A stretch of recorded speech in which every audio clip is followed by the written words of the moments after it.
அதாவது ஒரு வெப்பேஜ் இருக்குது இல்லைங்க, அந்த வெப்பேஜை வந்து நம்ம க்ரியேட் பண்ணுறது கோடிங் மூலிமா பண்ணுறோம். HTML, CSS, Java scripts coding மூலிமா பண்ணுறோம். அந்த கோடிங் தான் வெப்பு ப்ரௌசரில் நம்மளுக்கு வந்து அதை அழகாக டெக்ஸ்டுவல் கண்டென்ட்டாக ஒரு விஷுவல் கண்டென்ட்டாக ப்ரெசென்ட் பண்ணுது. அப்போ அந்த வெப்பேஜை வந்து நம்ம சர்ச் என்ஜின்ஸும் கோத்ரூ பண்ணுது.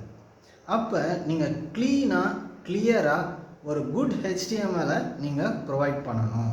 அதை தாங்க சர்ச் என்ஜினும் ரெக்கமெண்ட் பண்ணுது.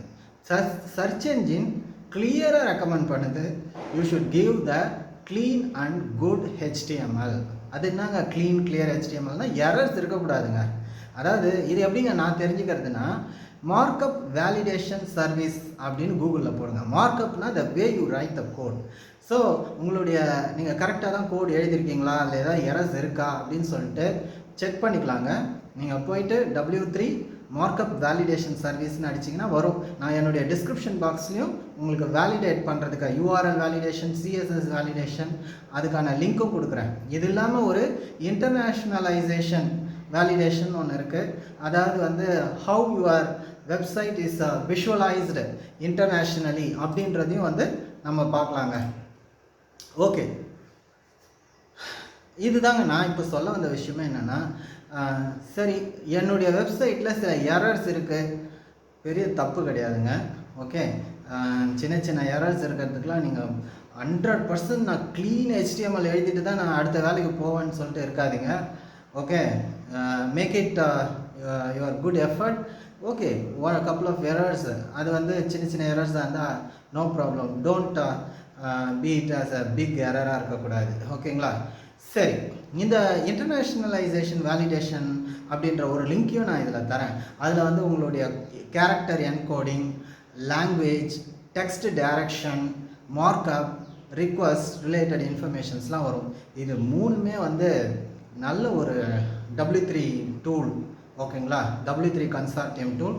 அதாவது URL வேலிடேஷன் பண்ணுங்கள், CSS வேலிடேஷன் பண்ணுங்கள், அதுக்கப்புறம் இன்டர்நேஷ்னலைசேஷன் எப்படி உங்களுடைய கண்டென்ட் வந்து ப்ரெசென்ட் ஆகுதுன்ற ஒரு வேலிடேஷன் பண்ணுங்கள். அதனுடைய 3 லிங்க்குமே நான் வந்து என்னுடைய டிஸ்கிரிப்ஷனில் தரேன். ஓகேங்களா? Here after right good clean HTML. ஓகேங்க, நான் HTML யூஸ் பண்ணல, நான் யூஸ் பண்ணுறது CMS, content management system, Wix, WordPress மாதிரியான வெப்சைட் அப்படின்னா நோ ப்ராப்ளம்ங்க, அவங்க பார்த்துப்பாங்க. நீங்கள் வந்து போயிட்டு போஸ்ட் போடுறது மட்டும் கவனம் செலுத்தினா போதும். நான் கூட என்னுடைய வேர்ட்பிரஸ் வெப்சைட்டை வந்து செக் பண்ணி பார்த்தேன். ரொம்ப எரர்ஸ்லாம் இல்லை, ஒரு 10 எரர்ஸ் தான் இருந்தது, அதுவும் CSSல இருந்தது.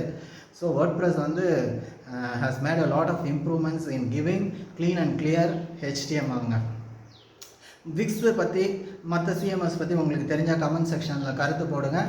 இந்த வீடியோவுடைய பர்பஸே என்னென்னா, ஒரு ஷார்ட் சம்மரைஸ் கொடுப்பேன் இல்லைங்களா, கொடுத்துட்றேன். Google kind of search engines recommends you to have write good, clear, clean HTML. If you have a couple of errors, it will not affect the crawler, it will not affect your site in indexing or ranking. Okay, so chinna errors, don't mind it. Don't have big errors that will affect your website. நீங்க browser compatibility check பண்ணுங்க. Once your web page is ready, once you start doing the SEO, your browser compatibility check பண்ணுங்க. as many browsers as you can அப்படின்றாங்க. Even Google அனலிட்டிக்ஸில் உங்களுடைய website என்னென்ன ப்ரௌசர்ஸில் இருந்து அதிக பேர் view பண்ணுறாங்களோ அந்த ப்ரௌசர்ஸ்லாம் வந்து நல்லா விசிபிள் ஆகுதா, விஷுவலைஸ் ஆகுதான்றதை பாருங்கள். Different versions of the browsers, mobile ஃப்ரெண்ட்லியாக இருக்கா, டெஸ்க்டாப் ஃப்ரெண்ட்லியாக இருக்கா, எல்லாத்தையும் செக் பண்ணுங்க. So have a clear and good HTML. Okay, that is recommended. But ultimately Google Bing kind of search engines crawls and indexes your web page very well. And description boxல நான் link கொடுக்குறேன். உங்களுடைய HTML, CSS அதெல்லாம் validate பண்ணி பார்த்துக்கோங்க. அதை மற்ற tools இருந்தாலும் அந்த டூல்ஸ் எல்லாம் நான் கொடுக்குறேன், செக் பண்ணுங்கள். தேங்க்யூ வெரி மச்ங்க, பாய்ங்க.